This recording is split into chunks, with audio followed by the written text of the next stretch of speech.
Hey, Craig, what's up? Hi. I'm so sorry I can't make it to your program tonight. You know I love you, and your mama's sorry she's not there.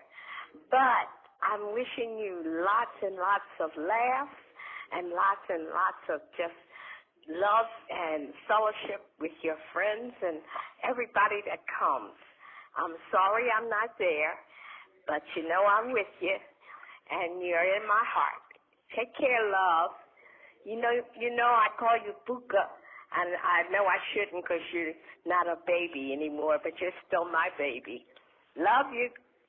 Bye.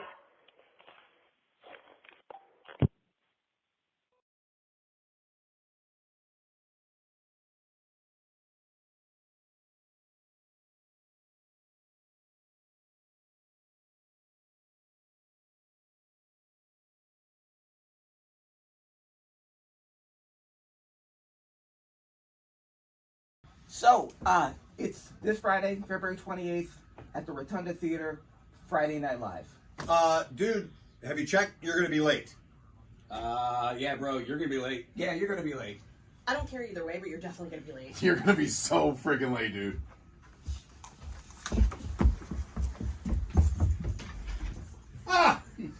Live from Philadelphia, it's Friday night!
Thank you. Whew. Thank you. I am so sorry. I was running late. So thank you guys for joining us. This is Friday Night Live. My name is Craig Liggeons, and I'm your out-of-breath host. I want to thank you guys for being here. You came here on a special time in the city. I mean, it was within 2 weeks ago that we had a great big parade, and everyone was jammed against each other very closely. So 2 weeks ago we had a great parade, and 9 months from now, the most popular baby name in America will be Saquon. Because it works for a boy and a girl. Happy economic blackout to all those who celebrate. Yes. Those are the people that didn't pay a thing to get in here. Thank you. Thank you, Michelle. I appreciate that. No, I appreciate all you guys being here. And I was talking about the Super Bowl a couple weeks ago, and I was surprised that people are still upset about the halftime show. And well, certain people are upset about the halftime show. And I would tell those people, and the ones I talked to, I mean, this year we had a rap artist as a halftime show. Next year, have a country artist, you know, in the interest of equal time. So, like, they should get whoever just won the Grammy for Best Country Album, they should do the halftime show next year. Well, that's Beyonce. Well, that couldn't be any problem with that. I mean, she's a country artist. unless it wasn't about the music at all. That was my one joke for Black History Month. I had to stick that in there. Speaking of sticking in, what a segue. We have a great show for you tonight. Elizabeth Caponigro is here. The wonderful Menaker is here. Hold for applause. The very funny Rachel Fogletto is here. And this is the best part. I actually have a sponsor. So you're going to see commercials during the show. So here's our first one. So I get to say, as a longtime TV fan, we'll be right back after this break. Are you tired of feeling bad? Are you sore all the time? Do you find yourself unable to do anything but lay around like a lazy piece of trash? All right. Then Breb's Relief Cream is here to help. Breb's patented topical relief cream is applied directly to the skin and provides fast-acting relief, provided you read all the instructions and apply it correctly. All the instructions? It just says apply cream. That's right, you simply apply the cream. Okay. I did. But you stopped. How long am I supposed to apply the cream for? The cream uses hydrocarbons and polyethylene glycols as well as a few secret ingredients to help your body. So back up. You're telling me I have to rub in the cream all the time? No, that's ridiculous. But you already started. You must continue. You gotta be kidding me. I won't. Rub it in! Rub in the cream! Okay, Jesus. That's right, rub in the cream while at work, on the go, at home, while jogging, while driving, while showering, while playing with the dog, while not playing with the dog, even while sleeping. You can't expect me to do it while I'm sleeping. Of course we can. Using our patented sleep cream application guide, you'll learn self-hypnosis which will train you over a span of several months on how to apply the cream to your whole body while asleep. A few months. But you said I have to keep applying. Until that time, a cream application buddy system can be enacted. While one of you sleeps, one of you applies, and vice versa. Okay, what happens if I stop? Breb's Relief Cream. Rub it in. Rub it in!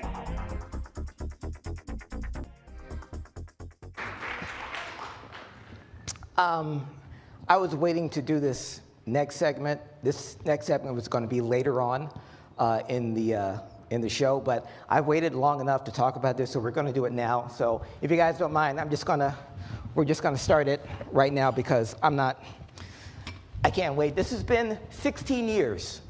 I've been holding on to this, and I'll explain it in a second. Way back in 2009, that was 16 years ago,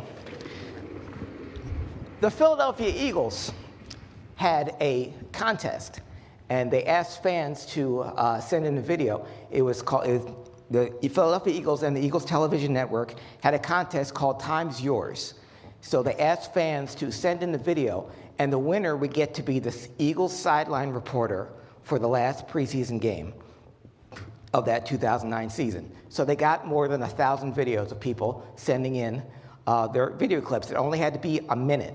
If you went over a minute, they wouldn't even look at your video. So I sent in my video, along with 1,000 other Philadelphia Eagles fans, and I found out later that it was the Eagles personnel that picked the videos that people could vote on.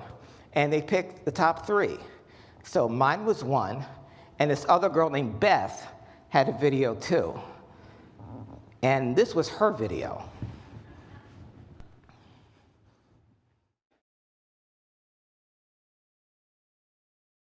Hi, I'm Beth Curlette here at the Curlette Family Picnic, where I've just been told they've run out of potato salad. I'm here with Amanda Curlette, who is responsible for eating the majority of the potato salad. Amanda, what do you have to say? I only had like 4 plates. Okay, well now that it's gone, what are you going to do? What are you going to use now? You're going to turn more to the mac and cheese? You're going to use coleslaw as your alternative? What are you going to do? Okay, so say you're Donovan McNabb, all right? You're looking down the field. You got Deshaun Jackson covered. You're going to go for Brian Westbrook. You're going to use Kevin Curtis. What are you going to do now? Mom, she's doing it again. Amanda, come on, just pick a side. Mom just said she's going to make more potato salad. Okay, well, it sounds kind of risky, but you heard it here first, folks. Mom is going to make more potato salad. For ETN, I'm Beth Curlette. So I think that you should pick me because it would be an absolute dream to be on the sidelines interviewing my favorite players because I've always been a diehard Eagles fan, and I won't let you down, and I won't let my team down. Oh, Beth, that's my hot dog! Okay, that was Beth's video. Mine was better, but they picked hers, mine, and someone else's, and they were the top 3, and they let everyone vote, and that's the best part. People could vote as often as possible. A lot of you here in the audience voted a lot, as much as possible. We only had 5 days to vote, and we could watch, we could see who was winning if you go to the Eagles Television Network fan site. So I would be up for like an hour, and then she would be up, and then I would be up. I got all of you guys, some of you guys, I relented. I went on Preston and Steve, asked them to do it, but I still couldn't top Beth, and it was going neck and neck, and then the site crashed. And I didn't know what the final verdict was. I didn't know who won. She didn't know who won. And it was a while before I heard anything. But then when the last preseason game of the Eagles came on, I turned on my TV and I saw this. Sideline reporter, we have a special new addition to our sideline crew. Spuds, can you introduce her? Indeed we do, Kevin. My career on the sidelines is about 2 minutes from ending.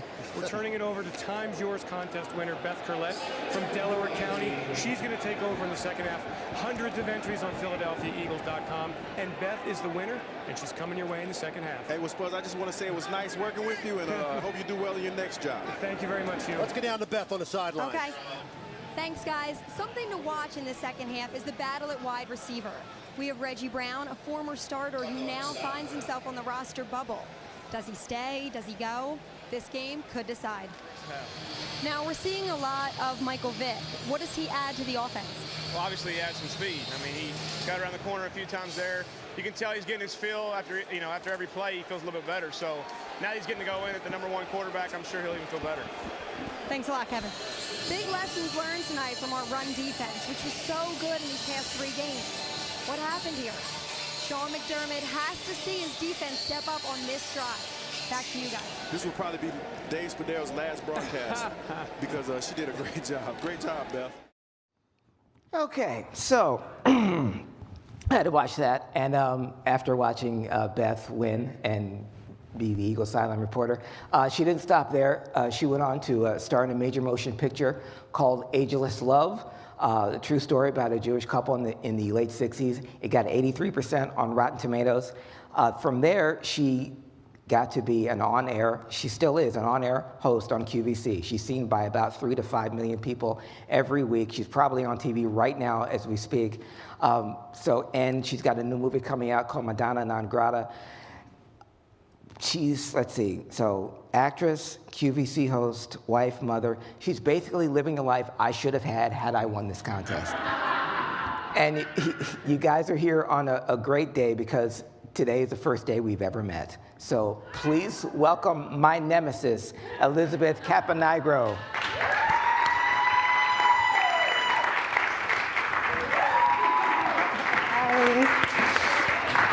Have a seat. Thank you. Yeah, this has been driving me crazy, so first thing I gotta ask. I know this was 16 years ago, and you did win, so I have to know, what was Kevin Cobb like? The whole team. I will say who I spent the most time with, not to be jealous or anything, Donovan McNabb. Who? So the contest came with, you spent the whole weekend with the team, and we went up to New York, well, technically New Jersey, but Giant Stadium, and we all had to stay in a hotel, but because I was the only girl, I had to stay in my own, I had my own floor because I couldn't be where the players were, but we all got to have breakfast and stuff together, and Andy Reid was there. I mean, it was just it was a horrible time. You wouldn't have wanted to be there, I swear. You were filling me in on some stuff before we went on the air. I didn't know that the Eagles picked the videos. Yeah, so I learned a lot of behind the scenes, which was really incredible. I mean, let's give it up for Craig though, to be honest, because I mean, This guy's video haunted my dreams. He thinks I haunted him. I was like, oh my God, my whole family, we were like, we cannot beat this guy. Like, come on, are you voting? Are you still voting? Like, just everyone checking in. We didn't sleep. We were like, I didn't, no, I was, yeah, and I was it was nonstop. Yeah, I was up at 3 in the morning asking folks, and then people would call me, said, Beth is back in the lead. You need to get back on and voting. Because you can vote as much as you want. As much as you wanted. But you have a huge family. I do. Like, yeah. I come from 9 kids, so I was kind of like stacking the deck there a little bit. But so I only have, I got cousins, and that's it. Yeah, I mean, I think my own brother voted for you. But anyway, but the Eagles picked the videos. They did. So their whole production team, and he didn't mention our third contestant. Yeah, there was a third finalist, and he who shall not be named, because he was like an intern for the Eagles at the time, or he had just finished his internship. So I was already like, that's a little like suspicious. Yeah. And then he got like no votes. No, exactly. Our family was like, does this guy know he's a finalist to be an Eagles sideline reporter? Like, does he know that? And me and Craig are just like boom, boom, going back and forth. And then they called me. Yeah. And they were like, hey, this is so-and-so from the Eagles, and we wanted to let you know you won, but caveat to that, you were almost disqualified because they found a bot. Yeah. They had found a bot on my votes. And I don't know how, because you had to put a code in each time. You couldn't just like vote, you had to like write. And they said, yeah, we found a bot, but we didn't disqualify you because we also found a bot on Craig. So they were like, we found 2 bots. The only one who didn't have it was guess what, the intern. Didn't have one. And it said very explicitly, like, if there was a bot or any type of like foul play, you would be automatically disqualified. So I always saw it as like, this kid had no chance. So he was like, so. Yeah, so we could have both been disqualified, and somebody else would have been sitting here talking about the videos. Yeah. But they said they disqualified. They basically took out all the bot votes, and at the end, I was still the winner. So that's where they took out all the unfair votes, like all the fake votes. All the fake votes, yes, and I still won. She loves saying that, and I still won, and yet I still won. But like I said, I would tune into Preston and Steve, and they are just plugging this guy. I'm like, oh my God, he's on their website. I'm like, I am never going to beat this guy. This isn't fair. Like, I don't have this notoriety. Yeah. So you became my nemesis. And you were the Terminator. So I kept calling him the Terminator because he just kept coming back. And I was like, oh, I'm winning, I'm going to win. And then he was back. But for like an hour. And then but I don't have 9 brothers and sisters. So there you go. That's why I lost. So I was, after stewing in my jealousy for many years, I assumed that after that, Hollywood producers were looking at that sideline video and yanked you right up into movies. So, but you... they were like, it could have been Craig. Because we're going to get to your movie career in a second, but you were bartending when you got the call to be on the Eagles sideline. Well, as you know, we talked about this ahead of time, but honestly, I went to school for broadcasting, so my dream, I never wanted to do news, I wanted to be a sport broadcaster. I was like, I want to be a sideline reporter for the Philadelphia Eagles. So I can remember clear as day, Dave Spadaro on the sidelines during a commercial, or during a game really, and saying, hey, did you ever want to be an Eagles sideline reporter? And I'm like, yes. Yeah. And he's like, well, now my job can be your job at the next Eagles football game. All you have to do, submit a 60-second video. And that was the thing. The only requirements were do an interview and tell us why we should pick you in 60 seconds, because that's not hard or anything, because I was like, well, what's going to make me stand out in 60 seconds and tell them why they should pick me? And if it went over a minute, they even said, they were like, we had some videos that were over a minute. If it was even over by a second, we didn't watch them. Yeah. But they said they had about 1,000 submissions and that it was really, really hard to pick. And they said the girl videos were actually tougher to pick because there was more girls that submitted, and they were really good. Like, so that was very competitive. Yeah, they said they almost picked a girl who was interviewing random people at Wawa, and I was like, it was her and I for like the girl slot, and I was like, thank God. But I think the hot dog spike, I think that's what did it for them. They were like, it was that end zone dance, that was it. It was the hot dog spike. It had nothing to do with your looks or anything like that, or the great or the Delco accent. The Delco accent. Oh God, I hear it back now, and I'm like, oh my God. I know I still have it, but. So how do you go from that to starring in a movie called Ageless Love that got 83% on Rotten Tomatoes. I mean, it was... Well, obviously they correlate. They were like, you know, that girl definitely... No, I'm just kidding. No, how did you... And first of all, answer one question for me. Which one is you? Because oh my God, I didn't realize you had the poster. Right, yeah, this is the poster for Ageless Love. Which one is you? My husband here right now. Are you in the left or are you in the right? Which one are you? On the right. Oh, okay. No, it's like a magic eye. I've been staring at this for hours. Even when I got this, I still didn't know which one she was. Really? That's hilarious. Okay. Yes, that's me on the right. So how did you get that role? Did you have to audition? First of all, did they see your tape and say, well, she's got to be it? No, so that tape lived just in like the archives of it. Was never to be seen. I was proud of it, don't get me wrong. I was like, great. you know, it took a long time to get here, but I do wish, because that was the dream, I really wish more came from that. I wish I was better prepared. I was telling the girls backstage, like I felt like Dave Spadaro a little bit didn't want me to take his job, so he was kind of like telling me like, say this, and then like kind of being like... Ask a really stupid question to Kevin Cobb about Michael In fact, there was Vick. a question I asked Kevin Cobb, a first one that I cut out of there, that I, for the life of me, could not think of the word drive. I'm on live television for the first time ever, right? And I'm like, and the producers are telling me that it's Fox doing the broadcast, so they're like, this is the biggest stage you will ever be on if you want to do sports. And I'm like, okay, no pressure. So me and Dave Spadaro are like sharing an earpiece, we're sharing a microphone, he's doing his part, and then I'm gonna do mine, and I am just like, they're like, we're coming to you, and it's live, and I'm like, oh my God, I'm throwing up. Deshaun Jackson, I don't know if you noticed in the back, Deshaun Jackson I was supposed to interview too, and he's standing there, he's waiting, and they were like, well, you already said something about a wide receiver, so maybe we don't need you to interview him. I know, it was a whole thing, but like. And they gave you Kevin Cobb? And there's some of them were like in the background, like doing, like trying to trip me up and stuff, but they were all very nice, they knew what I was there for. Westbrook was actually really nice to me too. There was no one that wasn't kind, which I thought was really, no one was like, you know. Yeah, another woman on the sidelines. No, but even like I said, the bus, and after the bus, like, because I got to be police escorted on the team bus down to New York too. Wow. And I was on with the wives and everything, and I will say, the only one, if we want to spill a little tea here, the only one who was not super nice, we'll leave it there, was Andy Reid's wife. Really? Yes, she was not super kind. I wasn't in, so she was like, come on, ladies, like very like, not you, know, cheer on, and then like, I don't know who you are, but just stay there. Wow. But yeah, everyone else was really... Okay, but Andy Reid's wife was a bitch. Now you know. I did not say that. I said it, so in case it wasn't you. So how did you go from that to Ageless Love? How did you get that gig? So like I said, I wanted to do broadcasting, but then, you know, that's kind of where that ended. I stayed in touch with all those guys. In fact, they commented, because I tagged some of them in it. Real quick, before you tell the Ageless Love story, because I got to tell this, you just told me this, right?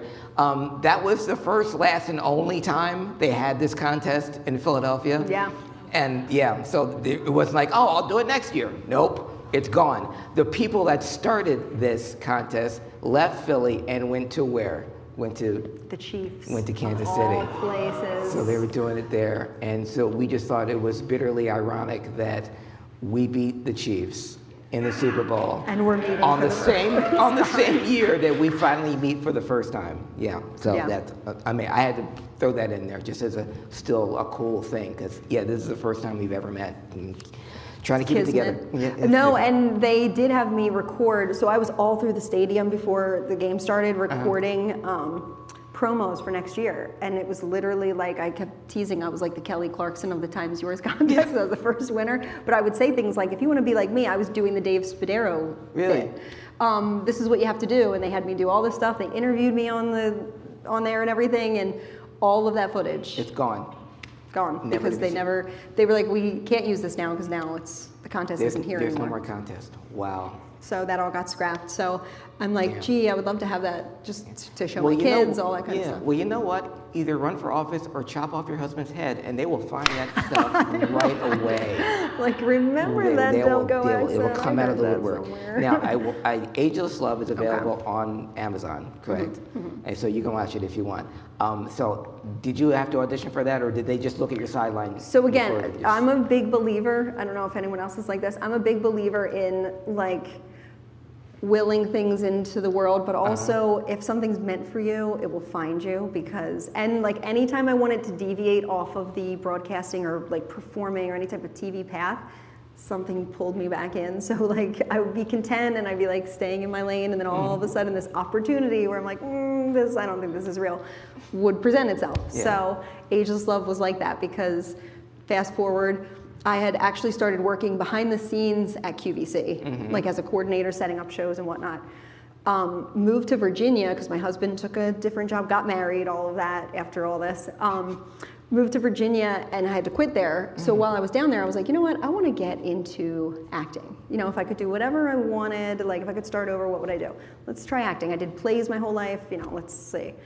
So I did headshots. I booked like a commercial or two down there, but nothing really happened, right? Okay. Started having my kids, moved back to Pennsylvania, and just had my son. He's like 8, 9 months old. I have a 2-year-old daughter at the time too. And I get this email that's like on an account, an acting account that like was not, it was active because my pictures were still on there, but like I hadn't checked it because I was having kids. So I wasn't like actually checking it or anything. So I get an actual personal email that's like through that account saying, hi, this is, you know, the director of this upcoming feature film, and it's a true story, and you look just like the real woman. Will you please come in and audition? And I was like, hey, just had my second baby. I'm not sure what this role requires, because then I see the description and it's like, this is a true story about an older woman, younger man who fall in love, okay? And I'm like, and I'm married. So I'm like, okay. So you were the older woman? Yes. How much? Yes. How much? Yeah. Was It's you a true story about a Jewish couple. I'm not Jewish either. I just, you know, I just. Another brick. Oh my God. So, she in real life was 14 years older than her husband, and the husband wrote the story, and it's a beautiful story, Ageless Love, because the man, his name's Yale, he wrote it as he was dying. So he used to perform this as a one-man show, actually, because it was the way he got over the loss of his wife. His wife died of pancreatic cancer, spoiler alert. I'm not going to see it. No, but not in the movie, not in the movie. But as a way to cope, he created their love story because he thought it was so different, because back in the 60s especially, he tells his Jewish parents he's going to marry a widow. She was already a widow. She had married her high school sweetheart, and he died of cancer. And she had 5 kids when she met this young man. Okay. So you were typecast because with a mom, and so you're a mom. Yeah. And his parents didn't want them to get married. It was a whole thing. So that's what the whole story is about. So he, as he's performing, he ends up fainting a little bit, finds out he also has terminal cancer. This is like 30 years after his wife has passed away. He has cancer, he has 3 months to live. His kids ask him, what do you want to do as your last, you know, thing on earth? Like, what do you want to do? And he says, I want to make the love story about me and your mom into a movie. I've always wanted to. He took his life savings. He created this feature film, so I'm like, no pressure. You know, I've never been in a movie, right? Just like I was never on television when I got this Eagles thing. And they had me read for it. And then they had Yale himself pick out of all the Ninas. Her name was Nina. He picked, because obviously it's his wife, let him do it. And they told me at the audition 2 things. The first scene, it's non-negotiable. When he met her, she was in a bathing suit. Okay, she has to, this is like his dream, is she was in a polka dot bathing suit, and I know you just had a baby. Are you comfortable with that, right? That's first. Second, you have to kiss this young man, whoever we cast. He's going to be 24 at the time. I'm 36. They were looking for 38 and 24 is what they were looking for. But again, if you look at this kid, he's 12. I know. No, who they cast was actually 19, so he was not 24. It was much younger. So yeah, that's movies for you. But okay, but that was your first. And that was it. So I was like, okay. So I asked my husband. I'm like, what do you think? You know, it's a true story. It's a feature film, and I'm just glad I did it because it went so far. I mean, just his family. So as he's dying, we did a short clip for him, so he could see it before he passed away. And the whole time he's on set, he's helping direct and stuff. Because if it was not how he remembered it, he wanted us to redo it. And you know, he's in his like literally like hospital bed and stuff in the house. It was like very, you know, emotional, but at the end, he was like sobbing, crying, saying like we nailed it as far as like this is exactly what he wanted. It's his story. Exactly. So. But everyone who saw it loved it. I mean, Rotten Tomatoes gave it 83%. So well, I think they love the story because you see real footage of the family at the end and stuff. So it is a really they did a really nice job with it. And you did a great job in it too. I had to watch for research. So yeah, it's wonderful. Thanks. So the people you were already working at QVC when you got this movie. So how? No, not yet. You weren't. So I get Ageless Love, and then I literally wrap Ageless Love. Okay, so again, my first movie.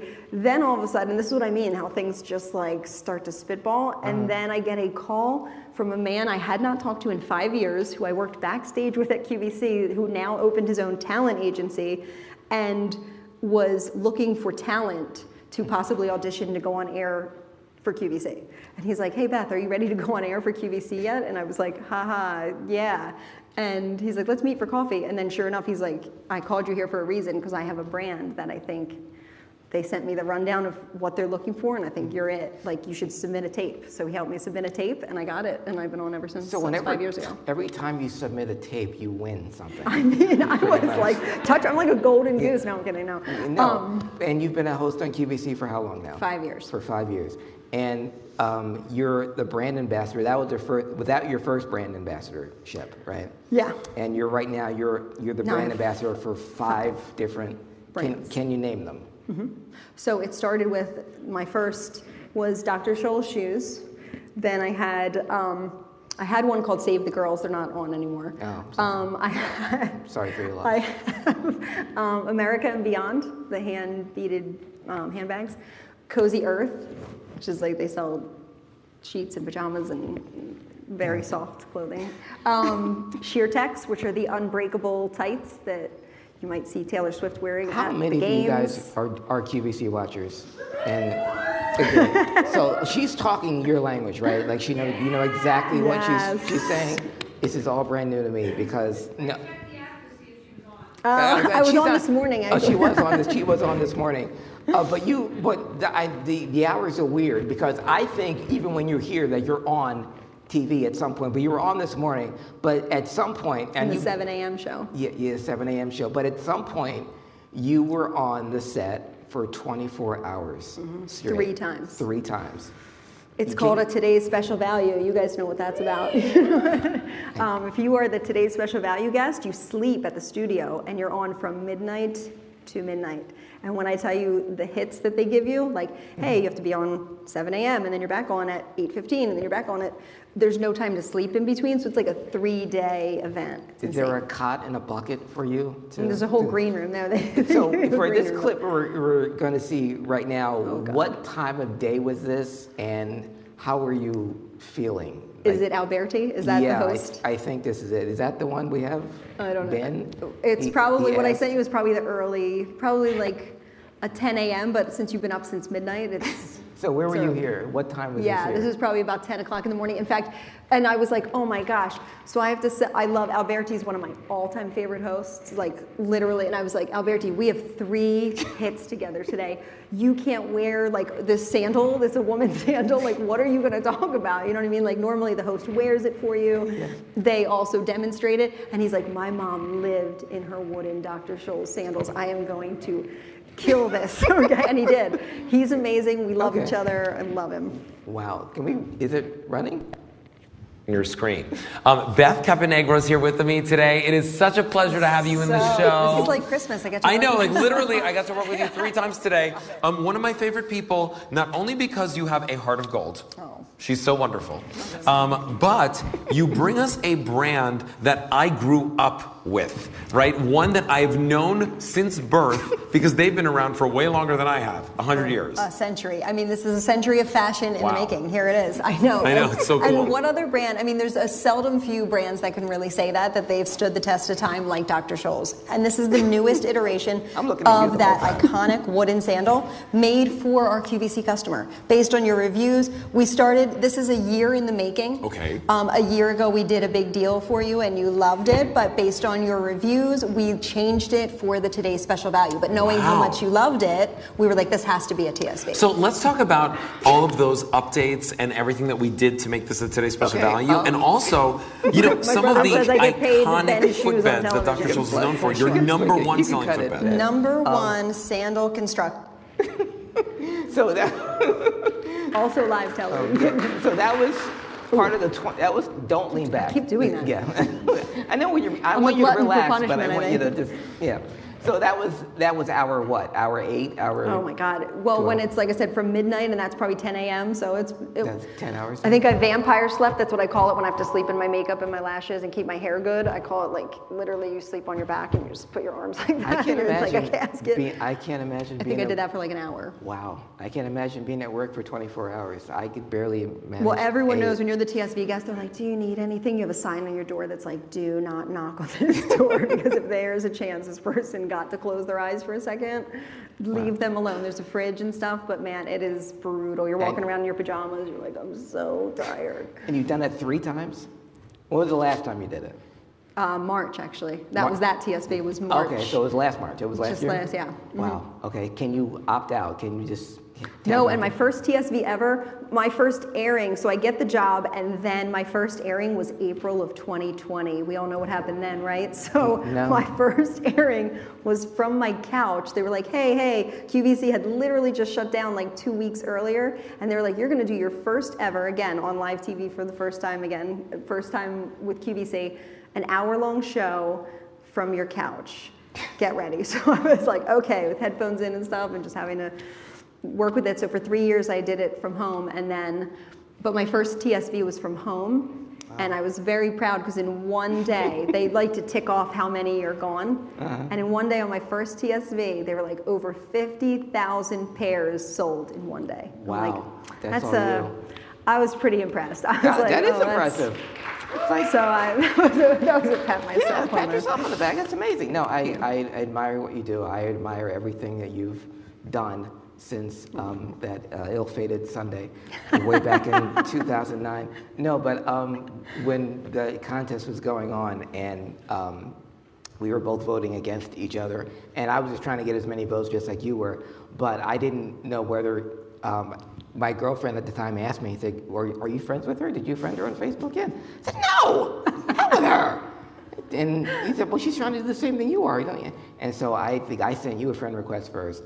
And then and then you accepted, and then we started messaging because we were both like in it together because I think I was too nervous to. I of course wanted to meet you because I was like, man, I need to meet this guy in real life. But so I was glad you did. But. Yeah, thank you for accepting the friend request. And so for the past 16 years, I've enjoyed watching you, all of your success on small screen and on the big screen. You have a new movie coming out next month called Madonna Non Grata. So we just filmed it in January, but it's crazy because it was my first like SAG project, and it was with, I don't know if you guys ever watched Bones, but the main girl that I filmed it with was Tamara Taylor. She played Cam on Bones. We watched Bones, yes.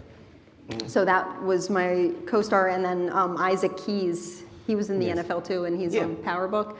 He was someone in it. So I'm not used to, normally I'm doing like the little indies. This was still an indie, but it was nice and different to kind of work with people that I'd seen before. When can we expect it? They said it's already edited, which is crazy. It was a month ago. So, but normally it takes about a year to come out. Yeah. I'm not sure with this one. You'll keep me posted? TBD, I will. Okay, thank you. Will. And if you do any other sideline reporting. I know, I would love to. I asked too late though, maybe a week before the game, I reached back out because Joe Helder, do you remember him from? I asked him, he was part of the crew that picked us. He was still there, but the main guy had left for the Chiefs, and now they're both at the Chiefs. But I was like, hey, it's coming up on 10 years in 2019. I was like, could I come back? Like, hey, she's back. It's been a decade, like back on those sidelines. And he's like, this is something that would have to be approved, like through lots of channels, and it's a week away, so no. So I was like, dang it, 11 years doesn't sound as special, but can we revisit this? And I thought that we'd be in a good mood because that was right after our first Super Bowl win. That's why. That's what made me think of it. But they didn't do it. So I had to think of something to finally get us together. So I asked him though. I would say, "Hey, are you going to be at the Eagles game by chance?" Like I was always trying to come up with a way to actually meet him in person because I was like, "This." So I had to do an actual show for the toughest that to adversary I've ever had. I'll tell you what. As were you, and I enjoyed our battles, and I enjoyed more watching your success grow from you winning a contest that I should have won. Well, I wish we had your tape. His tape was so, as you guys know, if you guys voted back then, you remember how funny that was. I remember the shower curtain. You made jokes about Hank Basket. You would ask him questions about football, not about his wife. Like, I remember, trust me, I saw that video 1,000 times. I was like, I hate this video. I hate him. So now I love him. And now we have that. So just to show you what they were looking for, she did an outside video shoot with her entire family. I did it in my bathroom, okay? Very different. They were very different videos, for sure. And here we are. I'm very proud of you, if I didn't tell you that. I'm very proud of you. Look at this. This is your show. Yeah, I could not have done this. Well, I could have done it without you, but it wouldn't be as much true, fun. Though. Thank you. Thank you. Can you stick around for a while? Of course. And do one more thing. I'll Elizabeth Caponigro, everyone. Thank you. Thank you. I'll see you. I love you. I hope so. And we'll be right back after this.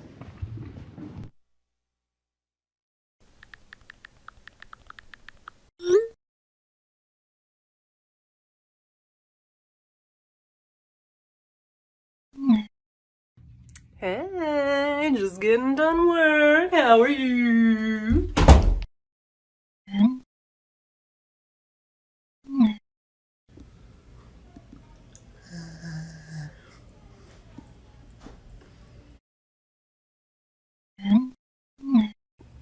Shagadelic groovy, baby, yeah.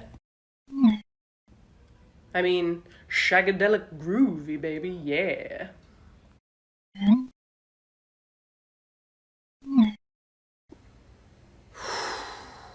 It is not looking good. They've seized everything. He's lost a lot of weight.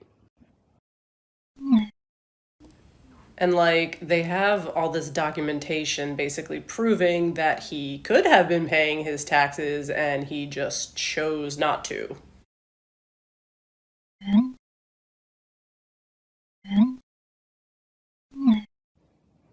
I know.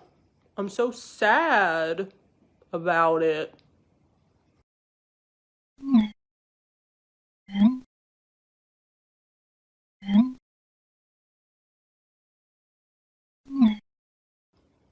No, I am. I'm sad. Do the chickens have large talons?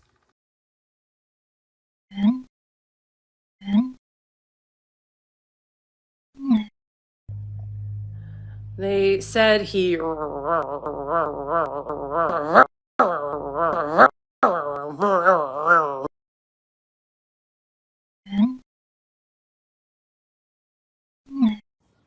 Sorry, I don't think that last one sent right. I got a text message during it.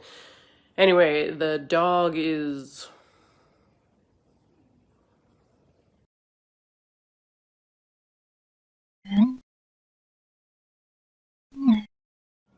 Moo. Moo. Sorry, I meant to send that to Tyler.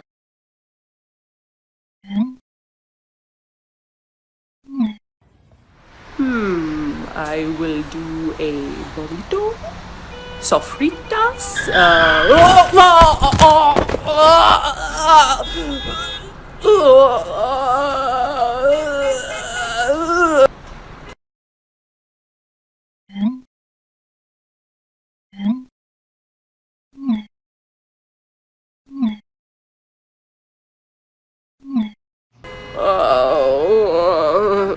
Man, are you okay? Get away from me, boomer!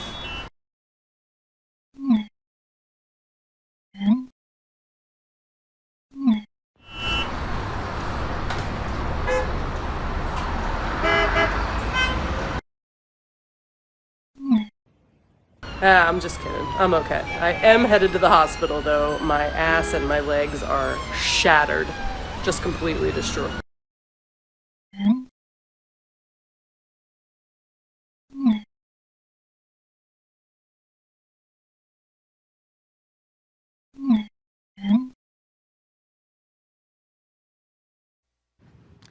Hey. How's everybody doing? Good. Thank you. We're going to slow things down a little bit now and do a little song for you that I wrote for this special occasion, because the song's about love. And this is February. It's a month of love, and I want to sing to you about it right now, because February's got all the things I love about it. It's got Valentine's Day. It's full of love. And it's National Black History Month. Yeah, gotta love that. It's also National Chocolate Lovers Month. And I always found it interesting that Black History Month and National Chocolate Lovers Month were in the same month. Coincidence? Just want to think about that for a while. I'm going to leave that up there so you can go back to it. But in the meantime, I'm going to do a little song about love, if you don't mind.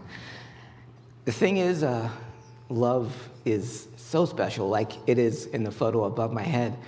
And it should never be, divided among skin color or anything like that, or sexual promiscuity, or your type that you like. Love should not be segregated, except in pornography.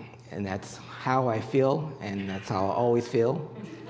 In pornography, if you like black, if you like white on black, I want to thank pornography for keeping segregation alive.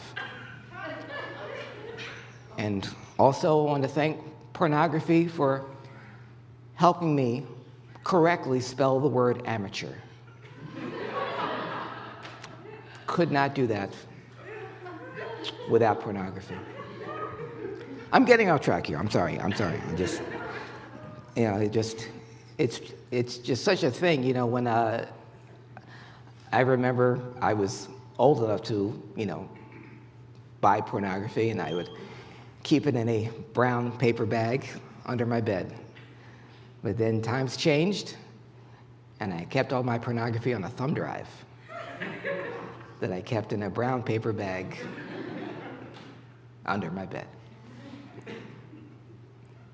I remember a time, God, I'm old enough to remember when you had to buy porn, and water was free. Now it's the other way around. I don't know if you have to buy water now, and pornography is basically free. This is the point I was making. I'm getting off track. I'm talking way about porn. I'm trying to do it. I'm so sorry. I'm so sorry. Okay, here we go.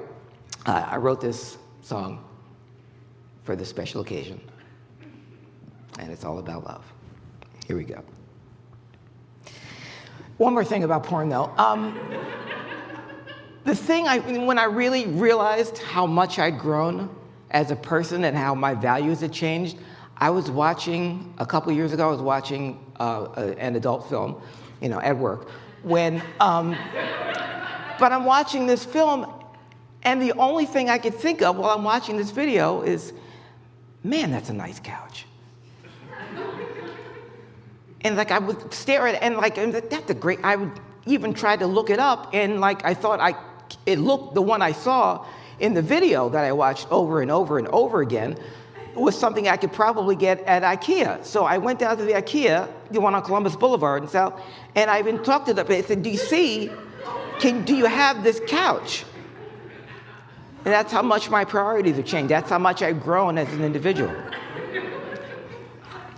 In an unrelated story, I'm no longer welcome in the IKEA in Columbus Boulevard. So I was rejected. But I know how it is to be rejected.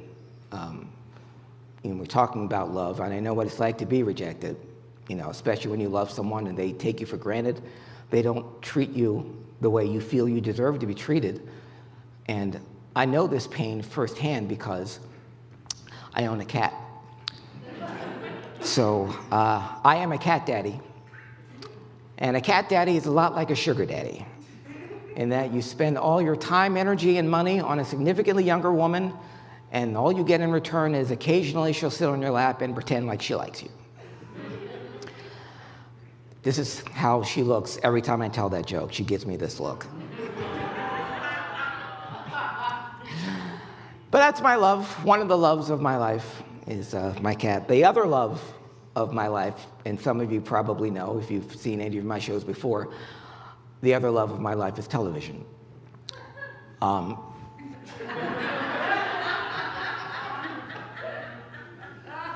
honestly didn't know anyone knew that about me.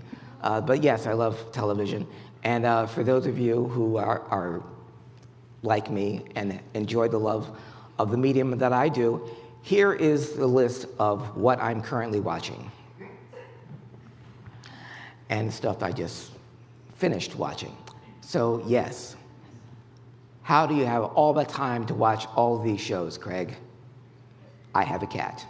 That's why. No wife, no children, just a cat. Which means I have nothing but time to do the one thing that I love, which is watch all of these shows. So if any of you see a show in here that you also watch, you can come to me after the show. You feel like you're the only person, you don't have anyone else to talk to about, come to me, and we'll, not now, later, after the show, we can discuss it as much as you want. You look like a Love is Blind fan, I can tell. And in case you're not, if there's something else, we can talk about that. But I'm getting off track here. And it just dawned on me that the moment is past, so I am not going to do a song for you. You've got too much porn and television on your mind to actually concentrate, so what I will do is step aside and talk about the person who is going to sing a song for you. I met her on this very stage about 6 years ago, and I've been captivated by her voice ever since. Her album, I Am Kairos, is still available on iTunes. I encourage you to seek it out and get it. She has an upcoming show, March 27th in East Falls, Pennsylvania, called at the Fallers. I got this wrong. I wrote it down. Once more with feeling. The Falzer Club on March 27th. You can find my next guest. Thank you to my invisible stagehand. Please welcome the incredibly talented Leah Menaker.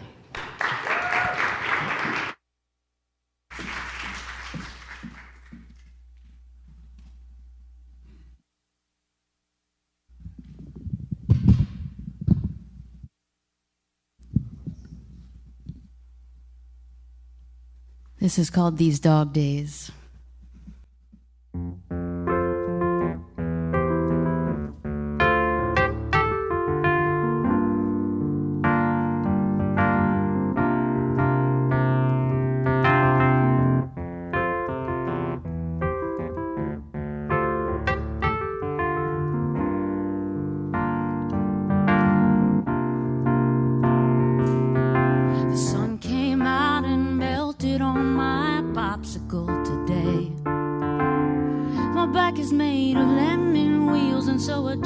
Slipping on banana peels, and I'm on the search to make it all fit right.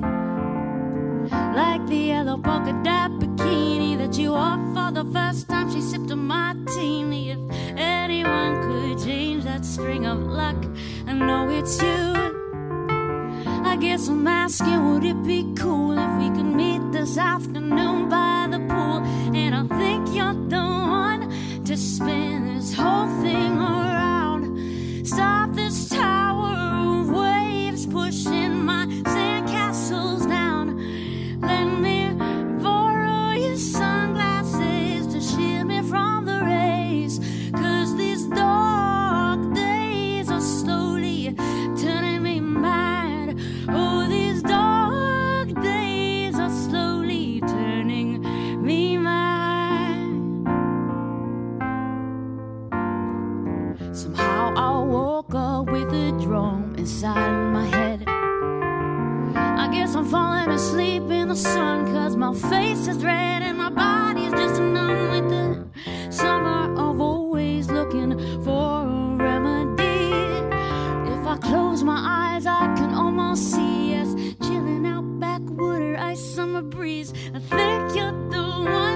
to spin this whole thing around. Stop this tower of waves pushing my sandcastles down.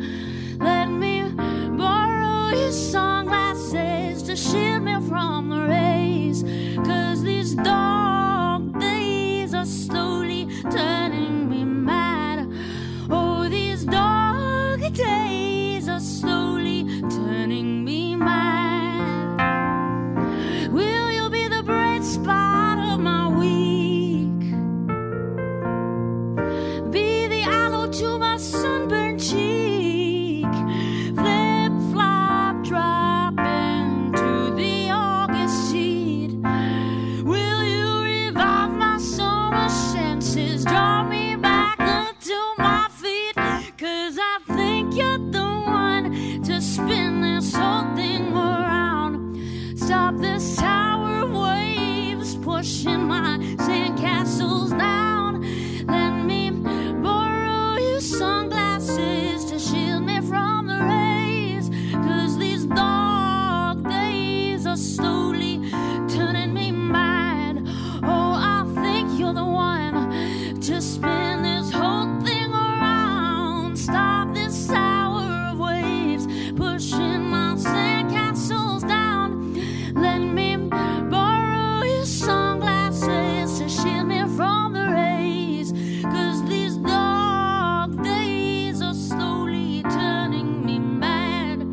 Oh, these dark days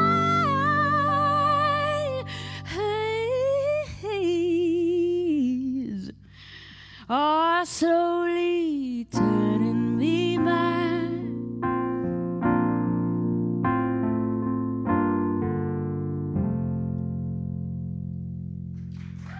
Thank you.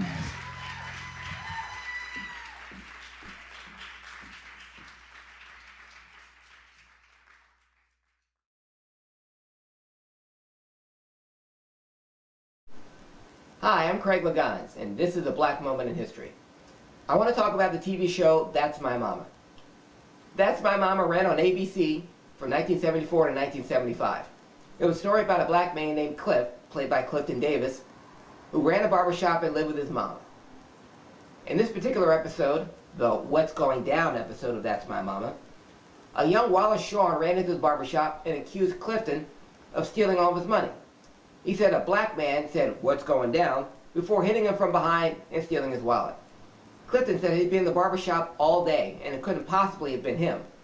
And Clifton's mama corroborated the story. Enter family friend Joe the policeman, played by singer-songwriter Randy Watson. Joe had Clifton come down to the station, stand in a lineup with 5 other African Americans with afros, and had them each say the line, "What's going down?" so that Wallace Shawn's character could identify the mugger.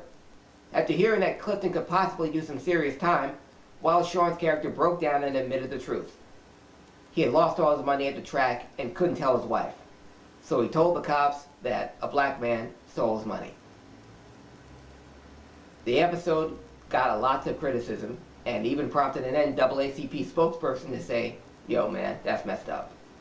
The What's Going Down episode of That's My Mama only aired once. Well, That's My Mama ran for 39 episodes and never really caught on. But Clifton Davis went on to star in the show Amen for 7 seasons. Randy Watson became a local celebrity in his hometown of Queens, and Wallace Shawn is still a dick. More importantly, white people that commit crimes still blame black people. And for that, we say thank you. For a black moment in history, this has been Craig Liggeons.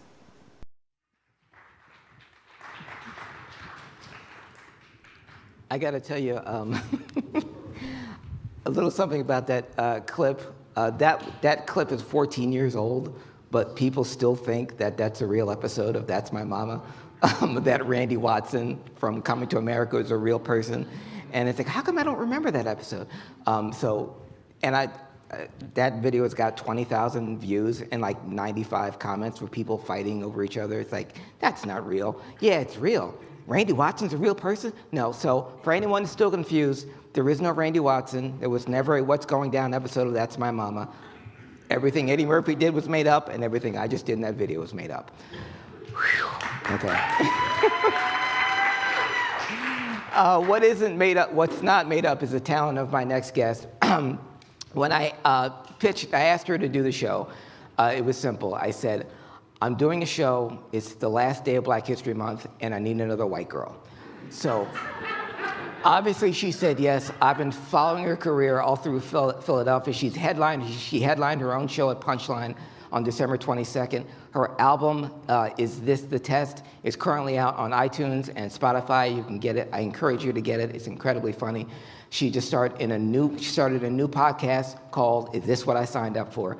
Please welcome the very funny Rachel Fogletto.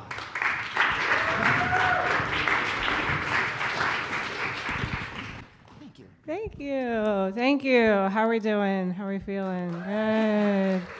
We made it. It's Friday. I almost forgot. I didn't even know. But I'm in such a good mood, actually. I'm celebrating a personal milestone. My student loans just turned 18 years old, which I think means legally they are responsible for themselves. Yeah. Full-grown adult, that's the mature age I was when I made that responsible decision, right? And I know, they're not going to be able to forgive it altogether, and things are a little crazy right now. But I do keep sending suggestions to the White House. I think if you majored in something like psychology or related field, but as an adult you keep getting into toxic relationship after toxic relationship, student loans forgiven. You clearly did not learn what you were supposed to learn in that curriculum, It's fine. I do mindfulness. Are we a mindfulness crowd? It seems like a mindfulness. Yeah. I know how much I need to do mindfulness because I can't stop saying it like that, like sarcastically. And I'm a reward-driven person, so some people do this with the gym. I'll do 10 minutes of mindfulness, and then I'm allowed to have a glass of wine.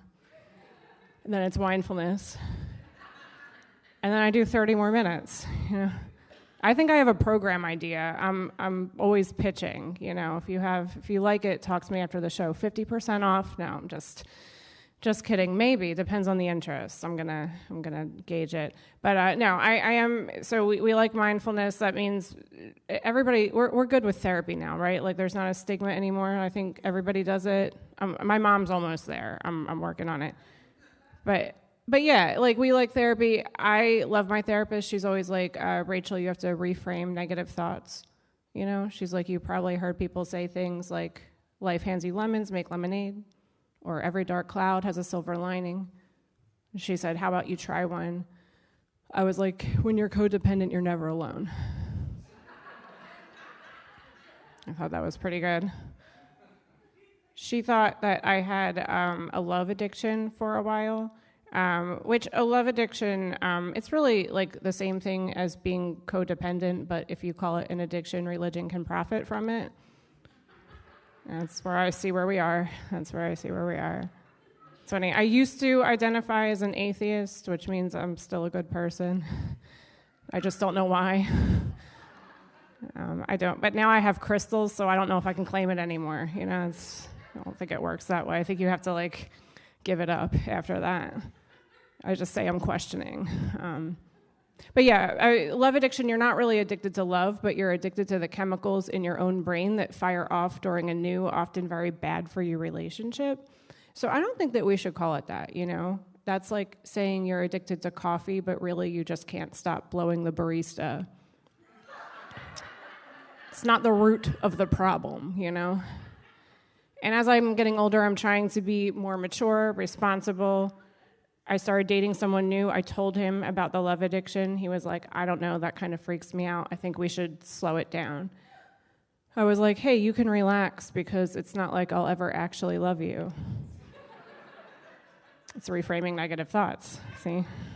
Therapy works. All right, what's our deal here? Are we in relationships? Are we on dating apps? Are we happy? What's going on? I was on dating apps for a while. I was in a long-term relationship. I had to get back on dating apps. It was very confusing because people use a lot of words that don't mean what they mean, like friends with benefits. Do you guys know what that is? You've heard that? Friends with benefits? I had a man message me on a dating app. He was like, would you like to be friends with benefits? I said, sure. What are the benefits? Yeah, he was confused by that as well. But he was brave. He answered it. He was like, oh, well, we get to have sex with each other. Ladies, did you hear that? We get to have sex with each other. That's not a mutual benefit.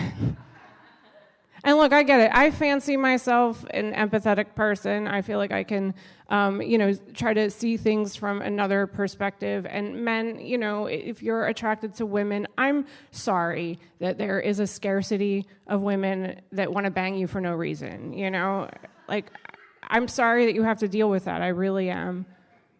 But like as a woman, if I have sex with a man I don't know that well, there's an abundance of consequences. And not just like the ones everybody always thinks of, like pregnancy, STDs, murder, Like if I become anxiously attached to you, I will make it your problem, okay? Like I'm almost 40, I know mindfulness words now, okay? I don't care. I will tell you I love you. I don't care that you're not divorced yet. Like you wanted to be friends, okay? You don't just bang your friends with no accountability, right? Like that's not how friendship works. Okay, I guess I am a bit of a jealous person, which I know is like a negative trait or whatever, but I do think me being jealous is the main thing that has prevented me from joining a cult. We've seen the documentaries, right? Like a cult leader is just one abusive boyfriend with a little more ambition. Like, I could get down with some of the ideologies, but too many other bitches, it's just, like, not for me, personally. And I just want to be clear, I don't want to offend anybody. Like, I know there's a difference between being in a cult and being in a consensual, open relationship, okay? I don't want to upset anybody if you're here in an open relationship or thruples or quadruples or whatever. I think it's fine if you're in an open relationship. However, if you're in an open relationship and on a dating app, that's a little arrogant. Like that's like having a kid on purpose. Just like the confidence, And honestly, not even the women, it's the men. Like the men, the confidence of men, they're like partnered in poly, like on a dating app. I'm like, there is no way you're doing enough for one woman. I'm sorry. Like all that says to me is your wife doesn't care if you fuck somebody, she just wants you out of the house. Like that's not appealing to me, Like it's just, sorry, I know. I said I wasn't going to try to offend anybody, but I just feel so strongly. I know, it's ethical non-monogamy. I know, that's the appropriate term, ethical non-monogamy. I think that's even funnier when I first heard that, ethical non-monogamy, when it came out. Is that came out? It's funny because I feel like the ethical should go without saying, right? Like it would be like if you went to a restaurant and you opened up your menu and there was something on there that said edible pizza. It's like, is it a pizza or does it have a secret girlfriend? Like, what's up with the pizza? Or like, if you got onto an airplane and you were introduced to your non-suicidal flight captain. Yeah, I hope so. Feels like it doesn't need to be in the job title, but I guess whatever. And I don't have a problem with people being ethically non-monogamous. I just have a problem with people getting to declare themselves ethical. Like there's no peer review on Tinder. No one's fact-checking that, okay? Like, are we just believing what people say in their profile now? It's like no drama, okay? Like I get, for sure, that person must be no drama because they said it. It must be true. And people do, my friend was like, Rachel, you just have to learn how to look for the green flags. I'm like, green flags are only green flags until liars learn what they are, the new green flag, as they say, don't even message me if you don't put your shopping cart away. Yeah, that's the green flag. Put your shopping cart away. I'm like, the bare fucking minimum, do what you're supposed to do. That's where we are now. But you could put your shopping cart away and then go murder somebody. In fact, it feels kind of like a murderer thing to do, right? What do they always say? It's like, oh, he was always so polite, Always put his shopping cart away. But here's the thing. Here's how you can tell a red flag person using green flag words that they learned, because it's kind of like out of context a little bit, like a person learning a language for the first time. Like, here's a hypothetical. Obviously, it'll be obvious it's a hypothetical. Like, you're on a date with somebody, it goes left. He's trying to murder you, okay? You start screaming, obviously, to stop the murder. And then he says, I hear you. I'm glad therapy crowds get that one. All right, I'll leave you on this. I am trying to be open-minded. I do try to be open-minded. I don't like to yuck anybody's yum. I was dating someone for a while, and then out of nowhere, he started referring to himself as my daddy. Yeah, I laughed harder than you're supposed to laugh when someone says that. The first reason I laughed is because he was younger than me. I'm like, you're like prequel to daddy, you know? And he also had a little kid, so I'm like, how are you going to be a daddy and a daddy? I was like, listen, you have to be patient with me. No one I've dated has ever wanted me to say that before. So I started calling him Dada. Baby steps, you know? And my young daddy was upset with me. He was like, what does daddy have to do for you to take me seriously? I said, you could leave. I'm just kidding. I asked him for money. No, there is only like one man I've ever seriously called daddy, and that's Joe Biden. And it's because I was a little dishonest with you in the beginning of the set. At one point, it was true, but he forgave my student loans, and I went to fucking Penn, so I could not, for social work, so I could not afford that. So daddy just rolls off the tongue after that. But I'm Rachel Fogletto. That's my time. Thank you. You're watching Remembered Film on the Annal channel. Next up on Remembered Film, we're going all the way to Lyon, France, where a perplexing mystery brings us some incredible, never-before-seen footage. The room you're looking at has been shut off, hidden from human eyes since 1874. The original owner of this apartment is a mystery, and the room was eventually walled over and forgotten until recent renovations unearthed this incredible time capsule. Among some of the artifacts recovered was a vintage cinematograph Lumiere camera, one of the first types of video recorders ever invented. And in that camera was a roll of undeveloped film. The footage was obtained by filmologist experts who were able to develop what was contained within. They recovered 20 seconds of footage featuring a playful dog running around a grassy field at midday. The over 100-year-old film was heavily damaged, with no audio and missing chunks. But our team was able to restore the footage in stunning 4K, and we are excited to show it to you here for the first time ever. Using AI, the team cleaned up the black and white footage, removed all dust and scratches, and presented us with a high frame rate, crystal clear version of what this recording would have looked like all those years ago. Finally, our expert colorization team filled in the rest. Using the most sophisticated AI techniques known to science, you're about to witness this 150-year-old footage exactly as it would have looked when it was filmed. Brace yourselves as we go full color. Amazing what old footage in the hands of professionals can yield, but our team didn't stop there. After the footage was cleaned up, audio specialists reviewed documents from the time period and filled in what the video may have sounded like when it was filmed. Let's have a listen.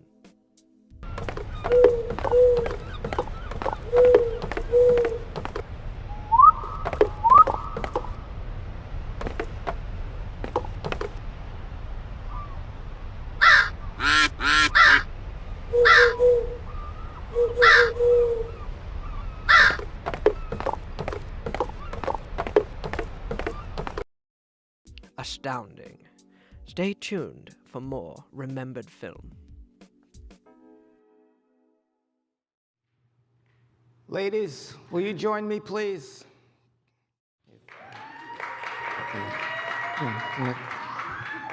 Up here is where I can see you. Ladies, I only got one of these joints left, so One of you is going to be the one. For now. It is The Bachelor, after all. Sally, I love your Bryce Harper back tattoo. I love the way you dip your soft pretzel in the water ice. And I love the way you take a butterscotch crimpet out of the wrapping without losing any frosting. And you do it with your mouth. You're Philly through and through. Where are you from? South Jersey. Get out! Get out! It's right next to, it's right. Not the same. You demolished my heart, Sally. You demolished it the way they demolished the Spectrum in November of 2010. Tammy, you got a kick-ass body. You climb a greased pole like nobody's business. And you have an insane amount of Sixers trivia in that beautiful long head of hair. I got a question to ask you, though. Who led the Sixers in assists in the 2018-2019 season? Who? Get out! He who shall not be named must never be named. Beth, our date together at Wawa, where we ate our hoagies on top of the trash cans out front, was most wholesome. I love the fact that you ran the Broad Street Run in 3 hours and 6 minutes, and you didn't spill your beer. Plus, I love the time you beat up that girl outside of Chickies and Pete's just because you thought she looked like Taylor Swift.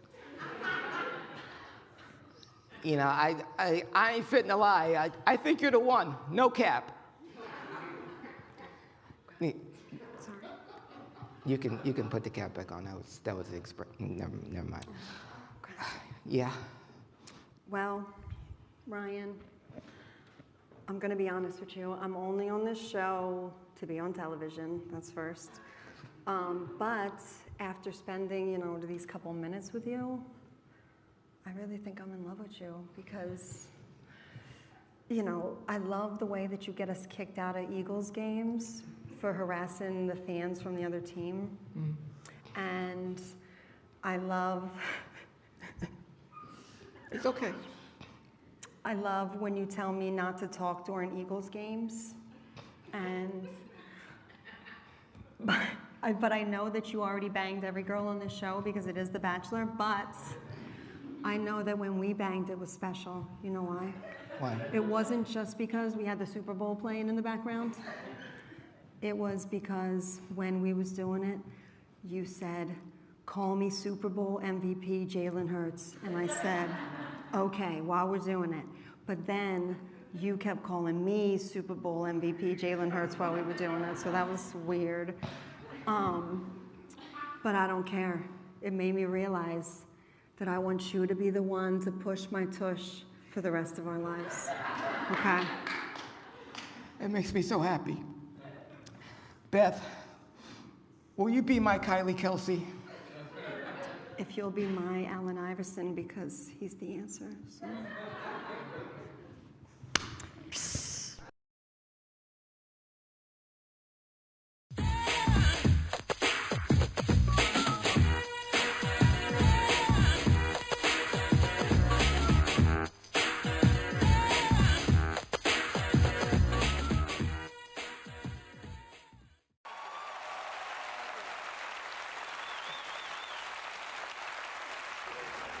It just goes to show that if you die, but then magically come back to life thanks to a child's wish, maybe you too can one day tell your story to the world. Thank you for this prestigious award. I just want to say that this award means more to me than anything. This award means unbelievable. They play stop the music. Stop the music. They're playing the music.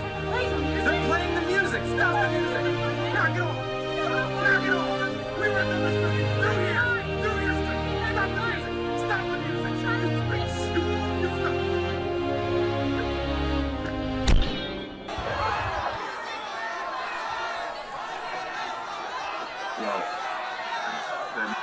the medical... Oh, it's working. It's working. Hi. I just wanted to thank God because through him all things are possible. Thank you.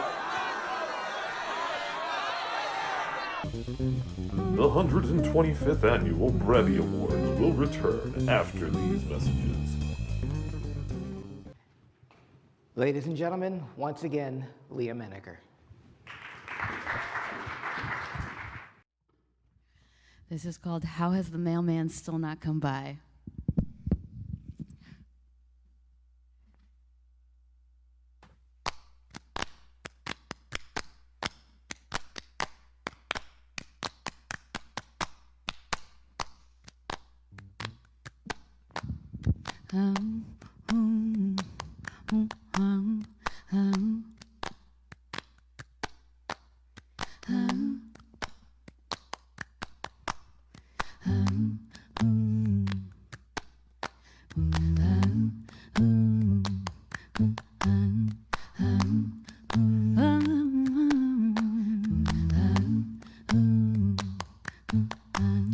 How has the mailman still not come by? Did he cross the side and hope to die?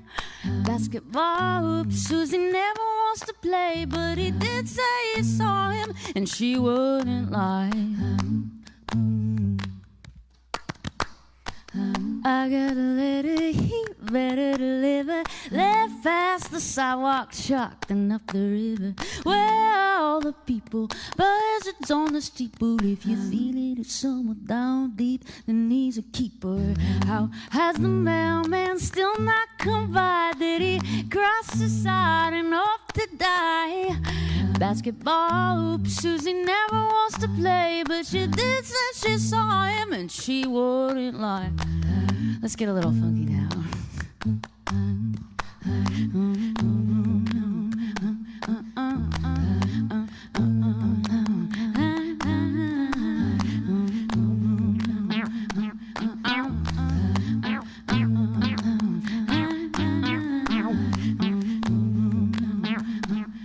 Susie come, Susie go. Susie come, Susie go. I never really know. Oh, will you meet me at the school? Susie come, Susie go. I never really know. Will you meet me at the school? Yeah, Susie come, Susie go. I never really know. Oh, yeah. Will you meet me at the school? Yeah, Susie come, Susie go. I never really know. Will you meet me at the school? And they jump forward, I jump back like a fistful of fun. Tacking that we were running to the playground swings with Johnny and Mac. But he stepped on a crack and I think he broke your mama's back. I guess we're going home. I got a letter, he better deliver. Cause Daddy kissed Susie and maybe I'll forgive her. But I don't like him neither. I'll ask him when I see her. If she's feeling it somewhere down deep, then he's a keeper. How has the mailman still not come by? Did he cross the side and hope to die? Basketball hoop, Susie never wants to play, but she did say she saw him and she wouldn't lie. How has the mailman still not come by? Did he cross his heart and hope to die? Basketball hoop, Susie never wants to play, but she did say she saw him and she wouldn't lie. How has the mailman still not come by? Did he cross the side and hope to die? Basketball hoop, Susie never wants to play, but she did say she saw him and she wouldn't lie.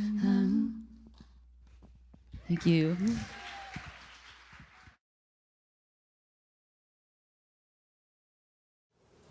This is Craig Liggeons, and this is another black moment in history. As a longtime television viewer, I want to talk about the black family on TV. Now, if anyone's ever seen the black family on TV, you know the struggles they had to go through. The black family on TV did not have it easy. Of course, I'm talking about Season 8 of The Amazing Race, where a family of 4 competed, the family having the last name of Black. The problem was, the black family really was black. And it made watching it difficult. Because if you missed an episode and you asked, hey, how did the black family do? You came off as racist or lazy, that you couldn't even be bothered to remember the last name of the family, you just remember the color of their skin. Further complicating things was the black family wasn't very good. They were the first team eliminated, and they were the first ones gone, prompting everyone, Americans of all race, creeds, and colors, to finally say, if the black family had tried harder, they might have come out ahead. Instead, the blacks finished last in everything. Yes, being black and having a last name black is definitely a difficult thing to live with. I have no idea how Betty White has done it all these years. This has been Craig Liggeons, and this is a black moment in history.